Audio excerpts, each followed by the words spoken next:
Hey everyone, welcome once again to Fitz in Law School. I'm Fitz, and today we're going to be talking about kind of a little bit more of a rambly video than normal.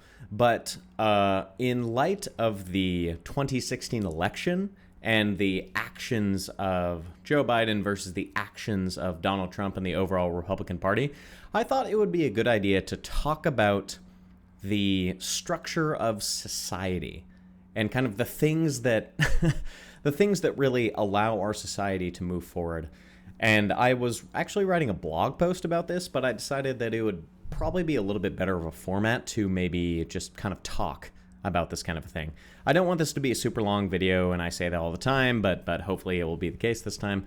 I want it to be more of just an exploration of the things that our society relies on when it comes to the smooth transition of power, when it comes to things that are functional within our society because not of a law, but because we agree that that's how things should work. And I kind of want to start out the same way that I start out my blog post by saying that I remember the first time that I really recognized this kind of a thing, and it came from sitting in traffic when I was a little kid. I was like 9 or 10, something like that. And I remember sitting in traffic, and we were actually in the carpool lane. And I remember somewhere in Seattle, I can't quite remember where, but we were sitting in the carpool lane, and I remember looking at the shoulder and saying, the shoulder is completely open, and no one is just using the shoulder. And then my first thought was, well, it's because of the police. It's because no one wants to get in trouble. But then after that, I started kind of racking my brain and thinking, when was the last time I saw a police officer? When was the last time I saw a police officer in this traffic? When was the last time I saw a police officer in general? And I couldn't really think of it. And then I kind of concluded, all right, there's probably just not that many police officers in general. There's, probably one police officer for every 1,000 or even 10,000 people in a state. And then I remember thinking, all right, even if there are 1 or 2 police officers in this traffic, if like 20 people went, most people would get away with it. And so why don't people do it? Why don't people use shoulder? Why don't people be selfish and take these sort of actions that would benefit them? Because there would be simply no consequences for that. And then that thought, which I remembered a few days ago, on top of this other thing that I've seen a few times on the web recently, was the amount of things in our society that are reliant upon a handshake rather than an actual law are many, many, many-fold. A lot of the things that Donald Trump has done over the past 4 years have been violating norms, have been violating traditions, have been violating agreements. Not necessarily laws. No, I don't want to get into it when it comes to breaking laws, because I think he has broken many, many laws, but that's not quite the point that I'm trying to make here. The point I'm trying to make here is that there are so many things within our society that are not reliant upon laws, but are actually reliant upon the traditions, that even the bearing of society itself, in general, is kind of reliant upon an agreement. Because police can't police everyone. The government can't govern everyone. We can't hold a gun to every single person's head in our society and force them to obey the law. You have to have a majority of people agreeing that that's what the law is and then abiding by that law. And so when you have these actions that are done from Senate Majority Leader Mitch McConnell, Secretary of State Mike Pompeo, the majority of the Republican Party, elected officials, Republican Party, essentially either not really congratulating Joe Biden or on background in many, many different news organizations have say, I know that Biden has won. What's the harm in kind of humoring Donald Trump for a few days to kind of let him get it out of his system in order to secure either my political power, not incur Donald Trump's wrath, or secure the support of his supporters. in order to secure my political power, that is just extremely dangerous. And the reason it's extremely dangerous is because the strength of traditions is only as strong as each generation is willing to support that tradition. We had a tradition of slavery. We had a tradition of not letting women vote. We had a tradition of just prejudice and ridiculous. I mean, it's fascinating to look back on every single facet of progress within our society and look and see kind of op-ed columns, those things where you can, we obviously didn't have cable news until the 1980s, in terms of like the opinion pieces on cable news, 1980s and 1990s, but it was the way to extrapolate the various public discourse about those things. Nearly every single piece of progress was met with this idea of we should not break this tradition, or it will. I always think about the advancement of the car, or something along the lines of the minimum wage. Minimum wage is a great example. And the 8-hour workday, barring children from working in factories. All these things were fought back against viciously for years from businesses and conservatives alike, who said this will destroy our society, this will destroy businesses, this will destroy work ethic, kind of all those things that we now look back on it and say, what the hell were we thinking? And so this is kind of one of those things where you have to think about the things within society that are being moved along by the generation's belief. There are some things that deserve to be defended within society. One of those things is the peaceful transition of power in a democracy in the United States. That's very important. And when all of these conservatives and all these kind of like conservative opinion people on Fox News and OAN and those other networks are talking about how, like, what's the harm in humoring him for a few days and saying like, oh yeah, it's just kind of a joke to think about the political system within a entire country.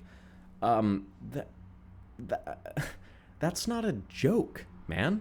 Like you can't make light of the way that a system operates, the way that power is transferred. It's pretty incredible to hear. I was recently listening to kind of a swath of various concession speeches. They were given by Al Gore and H.W. Bush and George W. Bush and Barack Obama, like either concession speeches or speeches that were given in light of the transition of power to the other party. Mitt Romney, John McCain, like all these people that were saying that were first and foremost, they said, I would like to congratulate my opponent. They did a good job. They ran and they won. I agree that I don't think this is the right way for the country to go along, or I have a disagreement for what's the best way to do these things, but this is what's going to happen. Versus Donald Trump, in order to support his ego, or in order to kind of truly, in order to throw a little bit of a tantrum or make a kind of a theatrical thing, this is the bedrock of the United States, to transfer power from one leader to another. This is the bedrock of our country. This is the George H.W. Bush, the shining city on a hill. This is one of the parts of that shining city, is the ability to support someone who you fundamentally disagree with on everything, and yet you support them, and yet you vouch for them, and you say, okay, like I'm here to ensure that they hit the ground running when it comes to assuming the presidency. These are things that are important within our society, and Donald Trump is choosing not to do this because he's kind of a poor sport. That's about it. He is, I think, as of November 13th on Friday, I think that he is 0 for 12 in terms of his lawsuits. And I actually think that we might do a shorter post a little bit after this talking about a 12b6 motion. But he's 0 for 12 in his lawsuits. And Joe Biden's smallest... So there are two factors of that. The first one is that Joe Biden's smallest separation between like how much he won from Donald Trump's vote, I think is like 12,000 votes or something like that. I think Wisconsin is either Michigan or Wisconsin is the smallest margin, and it's like 12,000 votes. And historically, the average number of votes that have switched via a recount over the past like 40 years has been something like 450 votes. And during their lawsuits, they also, the Trump administration officials or whoever these people are, Jones Day for some odd reason is still supporting these lawsuits. But they have said that we understand that this amount is under contention, might not be clear in terms of voter fraud, and we know that this won't change the outcome of the election. We just want to say it. We just want to sue for it. And the reason they're doing that is in order to say, see, there are some fraud, which means there's probably more, which means I probably won the election, which is bonkers, but it works with some people. But again, the fact that this thing was said on John Lovett on Pod Save America said this a few years ago, I think, actually. But he was talking about how when someone like Donald Trump becomes president, or something like Fox News starts to become kind of embedded within that society or that controlling mechanism, this is what happens when the dog catches the car. The dog all of a sudden says, okay, what do I do now? Donald Trump ran for president, and there's a lot of evidence that says he wasn't expecting to win. And all the polls and essentially everyone in the country was not expecting him to win, and that he didn't really know what the hell to do once he became president. And now with the coronavirus and with him being elected out, there is quite a bit of evidence that he has just given up. Just given up on 1,000 people a day dying, on 150,000 people per day getting the coronavirus. Given up.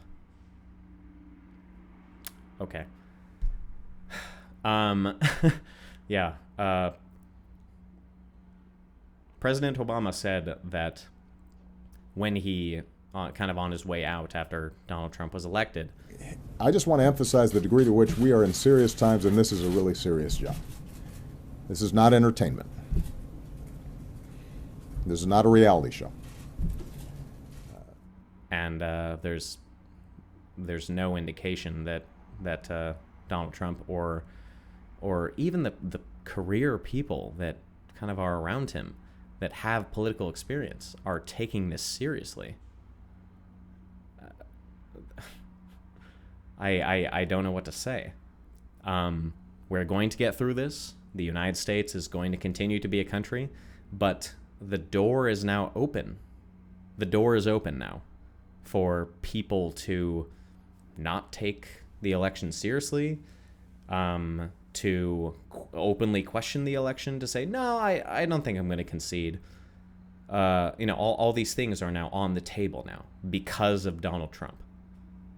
And that's a problem. That is a problem. In society, we always look to that kind of behavior before Donald Trump and said, you are a sore loser. That's wrong. That's not how we do things in the United States. And now it's not. Now it's not. That's wrong. That's just wrong. It's not the way we should do things. Absolutely wrong. And if Biden lost, and if Donald Trump won re-election, I have no doubt in my mind whatsoever that Joe Biden would call Donald Trump and say, congratulations, and would make an announcement and say, congratulations, he won, I concede. I have no doubt in my mind whatsoever because that's what honorable people do. Well, that was a rant. But I just wanted to get that off my chest and say that, Georgia is still up in the air. We'll see what happens. The election's on January 5th for those 2 Senate seats. Hopefully, if we win those, then that means that we should be able to allow people to vote. We should be able to strengthen the Voter Rights Act, actually act on climate change, actually act on the coronavirus, maybe have some sort of coordination between the states with coronavirus. There's a lot of great things, but let this be a lesson to every single person everywhere. Vote. Go vote. Always vote. All right? You always need to. Yeah, okay. Well, next time we're going to be talking about 12b-6, and we're going to talk about exactly why the Trump administration and the Republican National Committee is failing on all of their lawsuits in all of these states. All right? Okay. Have a good time, guys. See ya.